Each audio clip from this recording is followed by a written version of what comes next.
Hello and welcome to our podcast, On Your Marks. My name is Peter and I am the leader of St Mark's Church in Jersey, a growing, friendly Anglican church in the centre of St Helier. We want to take the Bible apart and see what's really in there, going beyond the face value to dig a little deeper into certain topics. We will bring you fresh content every week and hope you get a lot out of listening. So, if you're ready, let's go. Hello, Ray. Hi, how nice to see you. Nice to see you. I'm sitting in your office. We're surrounded by commentaries and books and pictures. And it's reasonably warm considering outside it's pretty cold now, isn't it? I've got a bit of a cold spell coming through. Yeah. Yes, and I don't like it. And look, wherever you are listening to this from, whether this is the first time you're listening or you are a regular listener, a massive welcome from both of us. This is the podcast On Your Marks. Today's episode is episode 3 of Influential People. So this is where, over the years really, Ray and I were chatting off air really, and you know, in recording podcasts, over and over again, different people's names cropped up that have influenced Ray in his walk of faith, and so that's what has inspired us to set a bit of time aside, isn't it really, Ray, to talk about different people? Some of whom are people who I have known in my lifetime, and you've mentioned them, people like Corrie ten Boom and Andrew van der Bijl and others. Others are people going back in history about whom there have been books written, biographies largely, and have impacted on me. And most importantly, have made the people of God today what they are. Because the story of the people of God in the past impacts strongly on what the people of God can be today. And it's highlighted usually through the life of an individual or individuals. Yeah. Which is why I thought, as I talk to Christians today, I'm, without being critical at all, but I am conscious that there is a lack of knowledge of how we've got to where we've got.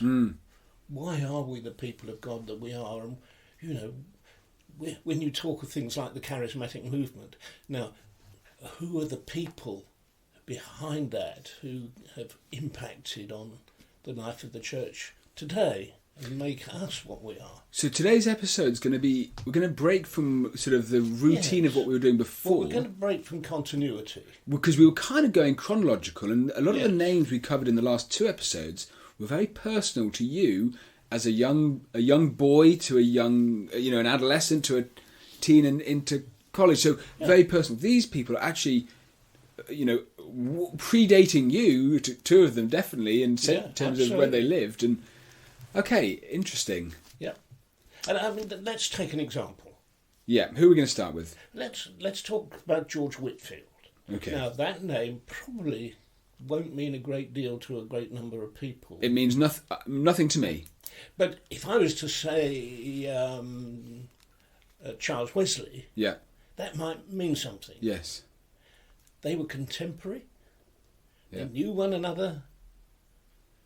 Their approach theologically was slightly different. Whitfield was strongly Calvinistic. Wesley, bless him, wasn't. And so, but they worked together and impacted on one another in a lot of ways. So what century are we talking about with George Whitfield then? We're talking about the 18th century. 18th century. And we're talking about the evangelical revival, and we're talking about that revival both in America and in Britain. So George Whitfield, was he British? He was British, and he was an amazing, extraordinary man. He pioneered, first of all, against the odds and in the face of substantial opposition, preaching in the open air. Wow. It wasn't done in those days. It was deemed inappropriate. Gosh, I didn't even know that. I mean, I just assumed that would always have been the case. Jesus preached in the open air, so, gosh, but it obviously fell out of fashion. It was inappropriate. Inappropriate, wow. And he was frowned on by many, and yet he went where the people were. I mean, I could read a little section here. What book have you actually got? Just so I've got a book called George Whitfield and the Great Awakening. Right. And this is another thread that runs through my particular interest and commitment, is those who have influenced awakenings or revivals. Yeah. George Whitfield is one such. And he would go where the people were.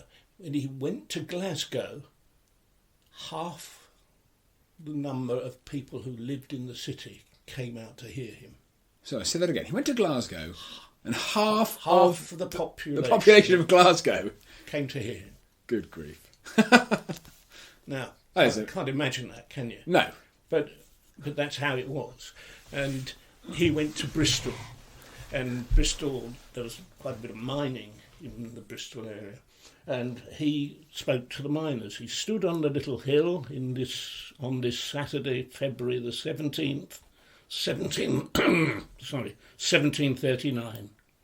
He pitched his voice about 100 yards to a group of colliers moving towards him. He called out, "Blessed are the poor in spirit, for they shall see the kingdom of heaven."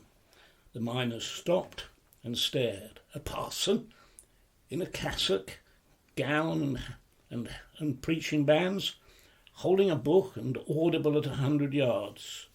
That young, astonishing, clear voice came again, and he quoted a text and called them towards him. By now, quite a crowd had collected.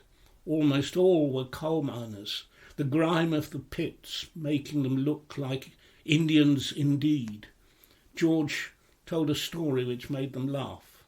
They had never heard a parson who cracked a joke in a sermon, but they had never heard a parson at all. One writer said had been exceedingly nervous lest they both be prosecuted under one of the laws of the land. It was unlawful to preach in the open air. Wow. And so his accomplices were nervous about that. The crowd grew until perhaps 200 were clustered around the mount.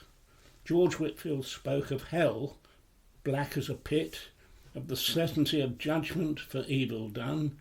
He turned to talk about Jesus, who was a friend of publicans and sinners, and came not to call the righteous but sinners to repentance. He spoke of the cross and the love of God, and brushed tears from his eyes. On and on he went in dead silence, except for his own voice and the slight stirring of wind through the bare trees behind him. Suddenly he noticed pale streaks forming on grimy faces, on that of a young man on his right and an old bent miner on his left, and two scarred, depraved faces in front. More and more of them. Whitfield, still preaching, saw the white gutters made by their tears down their black cheeks. And he stood and he preached, and hardened miners shed tears in response. And there was amazing work of God as a result. And time and again in this book we read of the impact of Whitfield. And then he travelled to America, was part of the revival there, and focused to a significant extent on ministry in America. Quite an extraordinary man, and an extraordinary book, written by John Pollock, who was well known for writing biographies 50 years ago, I should think, by now. But he writes a good and readable book, and I commend it. That story is profound, isn't it? Yeah. And how old would Whitfield have been? I mean, that's at that point, relatively young. You know, if you think of a young Billy Graham or something like that. Yeah, it's mad to think that one of the problems we have nowadays is young people and old people. We're surrounded and flooded with information, and so whether it's our phones are full of it. We're bombarded day in and day out with news and information and whatever, and it's a distraction. It's a diluting of what is important, isn't it? Yeah. And that's a huge problem. We don't understand what we've got, really. We don't appreciate what we've got. No, and I guess what I was thinking as you were just reading there is some of the people who are quite influential, I guess, in social media today, some of the people who have maybe become celebrity in Christian circles, their faith or their parents' faith would have been influenced by people like this who we're talking about now. Absolutely. So almost the guys we're talking about right now are the people behind the people. Yeah. Wow. What are you looking at now?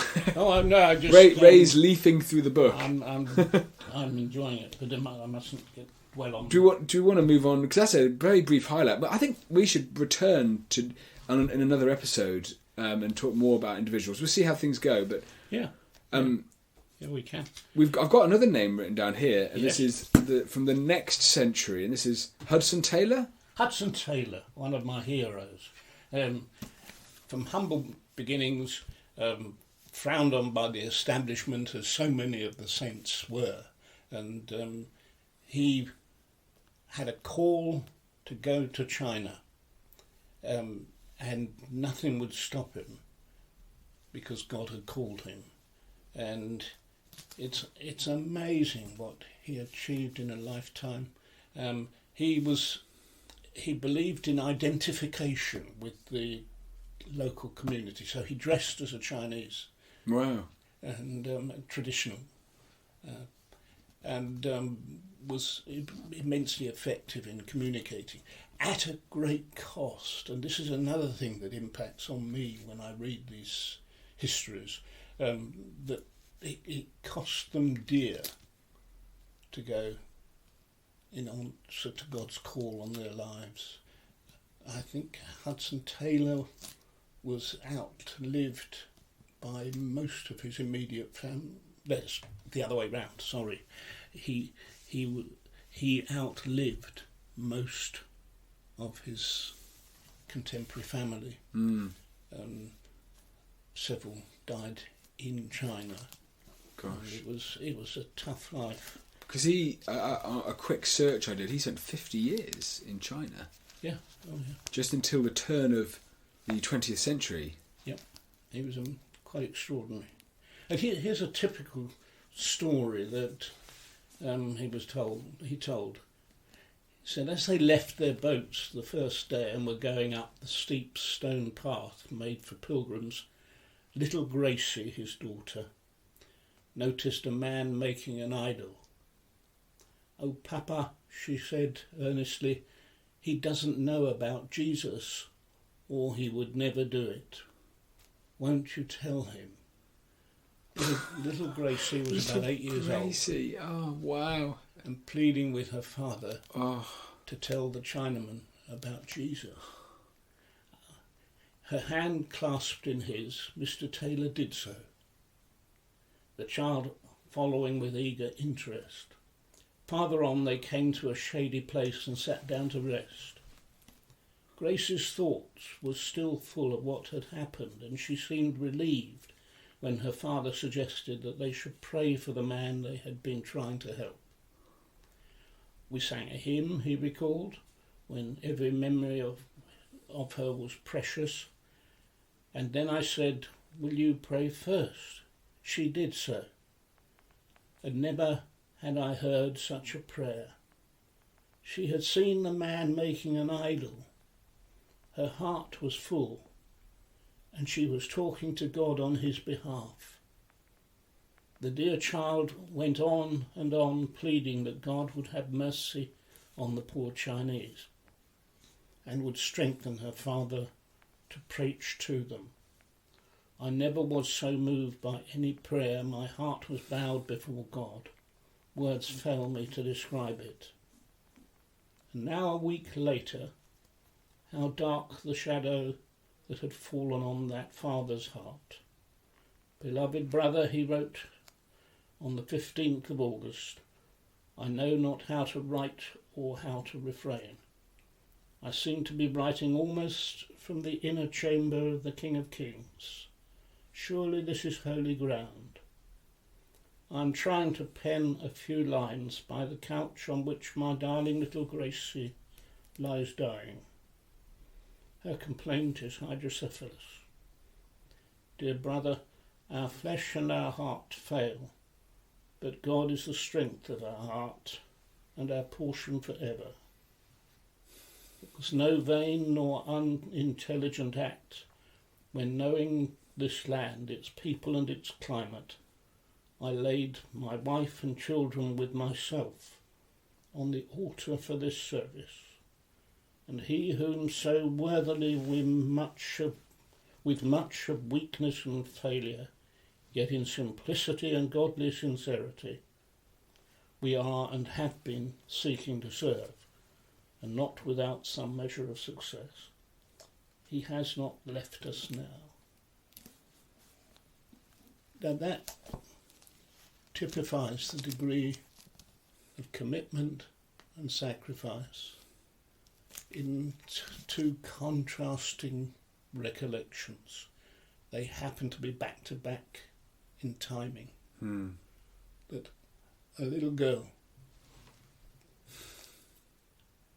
pours out her heart in prayer for the Chinese idolater, and then she dies. And I find that, as I said, typifies the level of commitment of a man like Hudson Taylor. I mean, that must have been fairly early on. Oh, relatively, yes. You know, in his 50 years in China. Yeah. And he went on. He went on and on. And persevered. And probably strengthened by that, by his daughter. Yeah. I'm always inspired by the faith of children. You know, I feel sometimes shamed by it. You know, my children ask me to pray for them with the absolute belief that my prayer will heal them, make them feel better, make them not have bad dreams, and it's simple. Yeah, trust, and they do. Yeah, I mean, in this account, even Hudson Taylor himself would have walked past. Yeah. Man. And what is the level of our commitment and our care and our spiritual response to those who are lost without Christ today? Yeah. Do we pass by on the other side or not? And it shames me, and I find it deeply moving. And inspiring. Absolutely inspiring. Absolutely. Yeah. Yeah. Wow. Goodness me. That's a cracker. That's hard to move on from, Ray, really, isn't it? Yes. Who did we mention? We've then got, moving into the 20th century, Andrew Vanderbilt. Vanderbilt. Brother Andrew, known. Ah, okay. I never knew Brother Andrew's surname. Well, there we go. There we go, Vanderbilt. And, who died very recently, this year. So just contextualise for everyone listening, Brother Andrew. Brother Andrew, yes, briefly, who was the author of God's Smuggler, and known as God's Smuggler, and who I remember he came to see us when we were in Manchester a long time ago, and we lived in the top bit of a terraced house in Moss Side, and our landlady lived downstairs, but she did have the now defunct, or then defunct, sleeping quarters of her mother, who died in the house. Oh. And she made quite a point of that. So she made it available for Andrew, and she told everybody thereafter that, oh, Brother Andrew slept in Mother's bed, which was slightly misleading. Yeah. But he came. We'd known him for some time, and we had talked to him about possibly taking a move sideways and working with him, largely setting up the Ministry of Open Doors in the UK. But, oh right, so you had talked about leaving because Moss Side was your first. That was my first curacy. So we'd already gone through that. Yes. And, felt it wasn't right. Persevered, God ordained in Manchester, but still had the strong commitment to involvement with Andrew, and he was an extraordinary man. So he established Open Doors. Yes, that's one of the most well-known thing probably for what he did. Sorry? That's probably today the thing people would think of. Yes. The first thing anyway, that's the thing I think of. Yes. He also, though, was very close to a sort of network of committed Christians, including Corrie. Right. Corrie ten Boom was a great friend of Andrew's. Yeah. And she was. They cooperated with one another to some extent. But his primary work was opening doors for the gospel and taking large quantities of scriptures behind the then Iron Curtain. And as I'm talking about Open Doors, I'm thinking we shouldn't assume that everyone knows what Open Doors is. Yes, Open Doors as an organisation is a ministry that he established, and the burden was to take scriptures where they were not readily available, i.e. behind the Iron Curtain.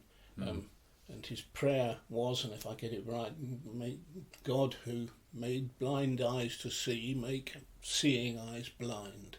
Yeah. So that they couldn't.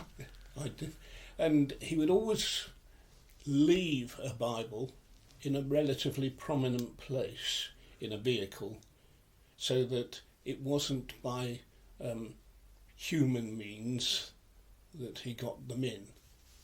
Yes, there were concealments, but he was not hiding improperly and depending upon human means. Wow, I didn't know that bit. Because I've heard many stories. I never knew he actually left one. And I've heard stories of, maybe at checkpoints, boots being opened and them not seeing the fact that there's 100 Bibles in the boot. But I never knew he actually used to leave one out. Used to be. Wow. That's amazing. Yeah, he was an extraordinary character, lovely man, and was a very effective communicator. And he has died recently. He's died this year. This year? I think it's this year, yes. But a very full years. Yeah. How old was he? Yeah, I've just very quickly Googled it, and so he was born in 1928 and died this year, yeah. So he'd be 94. 94. Wow. Quite a character. And you referenced God Smuggler, which is that's the first book he wrote. First book he wrote in the 60s. Yes, I should think. Yeah.